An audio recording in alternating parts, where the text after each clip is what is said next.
Welcome.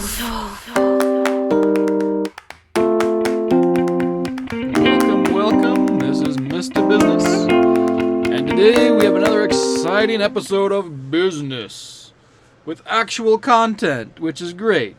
Because the thing is, you guys are actually learning a lot. I mean, these videos go by quick, but you're learning a whole lot about business in a more down-to-earth type way. Okay? So we've talked a lot about the different types of business sectors and the way you might see. You have perfect competition, you have monopolies, oligopolies. Today we're talking about monopolistic competition. Yes, that is a huge word. Okay, so we have monopolistic. Okay, and this is competition. Okay, so these are firms that are in competition. Monopolistic competition. And I referred to this in one of the previous episodes about all the little businesses trying to compete. So it's basically the wild, wild west of business, okay? You have a lot of small businesses. You're trying to compete. Everyone has little power. So let's go over some of the basic things you'll see. You'll see lots of buyers, okay? And sellers. This leads to little power, okay? Little power. So when you don't have a lot of power, what do you have to do to compete? Think about that. If you don't have a lot of power and you're a business and there's a lot of buyers and sellers, what do you do to compete? What can you do to compete? Well, it's very simple. You got to make your product different, okay? Here's your product. Let's say it's product X, okay? You got to make it different from someone else's product, whose might be product Y, okay?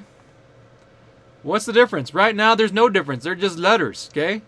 How you really make your product different? Well, there's a couple ways you can do that. Number one is they're actually changing your product, okay? You have to change your product. It has some little difference on it that actually matters. So what would be an example of changing your product? Well, let's say I did hot chocolate, okay? And I looked at all the different hot chocolate brands out there. Oh, I love hot chocolate, okay? So let's say we got hot chocolate. Okay, so I'm looking at hot chocolate. And I say, what is no one else doing? And I look out there, what is no one else doing? And I say, I'm going to make me broccoli hot chocolate. Is that going to sell? No. No broccoli hot chocolate. So broccoli hot chocolate, we'll have a little broccoli stump here, like that. No. No one wanted broccoli hot chocolate. So it has to be something no one else is doing. That matters. That's actually good. What if I made mango hot chocolate? Okay? If I had mango hot chocolate, how many people would at least be willing to try it once? Okay? Mango hot chocolate. Okay? I bet a lot of you probably would. In fact, I want some mango hot chocolate now. I have not found mango hot chocolate out there. We got sort of close. We got some orange thing, but it's not mango. Mango is really good. But when you have something that's different that no one else has, then you can compete. And because you have something different that no one else has, you can actually charge a higher price. So this is right here. You're going to see, you for your product individually, you can do a higher price than the normal product. So here's the normal product, okay? Normal product. And in this case, we used, what do we use? We used hot chocolate. But if you have some primo chocolate out there, okay, that's different, then you can do a higher price, okay? Higher price. And the reason why you can do it is because it's different and people want it, okay? So it has to be different. All right. So, with this said, let's go ahead and think about this. How else can you survive as a small company in the wild, wild west? Okay? Well, biggest thing is going to be this. If I see an industry like this, we have companies everywhere. All right? Now the question is, looking at this, where are you? Okay? Oftentimes what you'll see in monopolistic competition is just trying to be noticed. Okay? There's so many small firms and so many buyers. Most people don't do marketing just for a brand name. Okay? You have the purpose of marketing.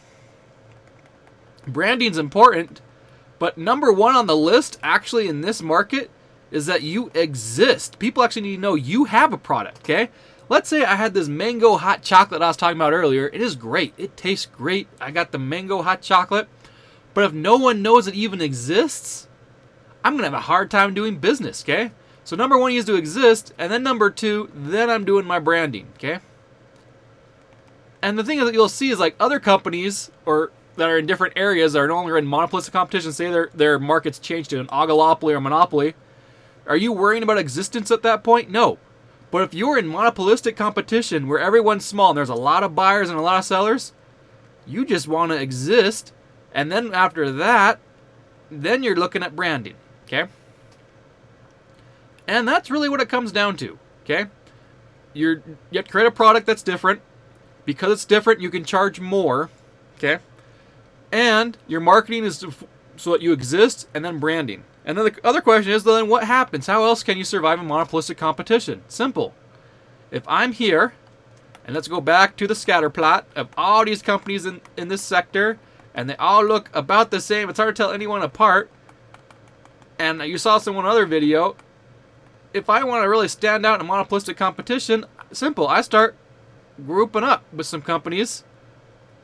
And now, if I look like this on the map of companies, am I going to have much of a problem with just existence?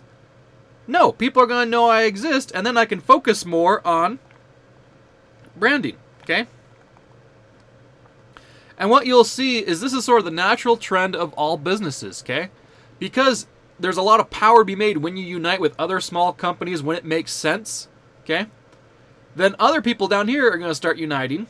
And you saw this in another video, and then people here might start uniting. And then people here start uniting. And then everyone starts taking their claims, and then we start going into what? An oligopoly, okay? And that's what you'll find with almost all sectors, okay? All sectors start out as the wild, wild west. You have all these businesses everywhere. And they're all fighting, and they all figure out what's the number one goal? Exist. Number two, we got to be different, so we actually provide something different. And then number three, we start joining up with people, and then the market actually changes. Okay?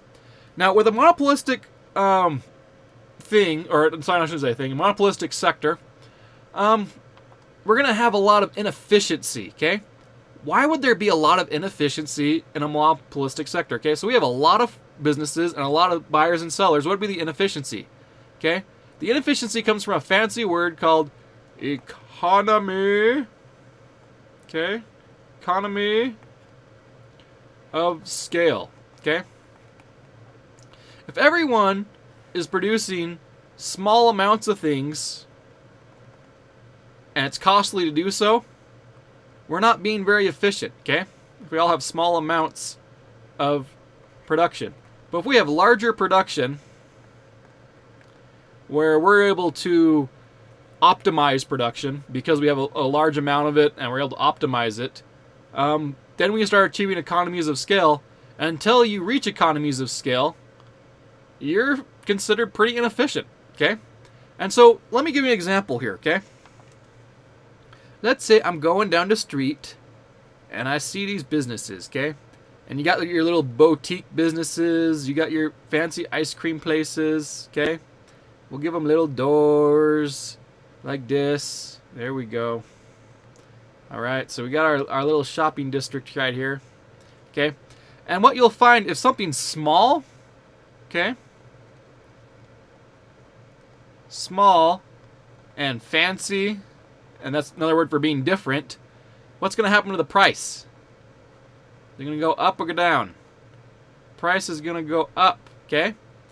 But if I'm going to, let's say, an area, and it's just one giant store, okay? Usually what are you going to see on price? Price go down. Alright, so if I was to buy ice cream at the supermarket, ice cream. And it's not fancy, it's just standard ice cream. Price is going to be cheap, right? This is a supermarket. Versus if I was to go buy it at some fancy small ice cream shop, price is going to be higher. Why? Economies of scale. They produce this ice cream a whole lot easier in large quantities, and they just ship it out to all the supermarkets, okay? This is economies of scale down here, in this place down here. Over here, this is more small amounts being produced. They're fancy and different, therefore the price will be high. Okay? So, and we'll talk more about economies of scale later. And what you'll find, there's sort of this optimal production. Economies of scale often looks like this, where this is the size and the amount of people you want. And you'll see it get more and more efficient. And here we have too few people working on it, or too few resources. Here we have too many. And there's this optimal amount, okay? And we'll go through more about that, how you actually calculate that, and basically examples of it. So, you ever heard about too many cooks in the kitchen? I mean, if you have one cook in the kitchen, it might be too busy, okay? One cook over here. This would be the one cook. Here would be an example of too many cooks, okay? They can't even move around. They're bumping into each other. Right here, the right amount of cooks based on what actually makes most sense to be most efficient. So, all right. So, with that said, that is monopolistic competition. This video is actually fairly short, but I hope the comments are fairly long. I hope you guys really take time to think about this, and what you can think about will be these questions. All right, here are 2 questions. What can a small company do to compete in this area? So remember I told you it's the Wild Wild West. It's very hard to compete. And number 2, what industries look like this? So I talked about some ways companies are going to compete and what they can do to compete. And I want to know what else can they do. Okay. Also, what industries look like this? I didn't go over too many industries, but think about it. What industries look like this? And I want to see what ones you guys come up with. Okay. So again, if you got 5 minutes, you can always learn business with Mr. Business. Take care. You guys are awesome. All right. Goodbye now.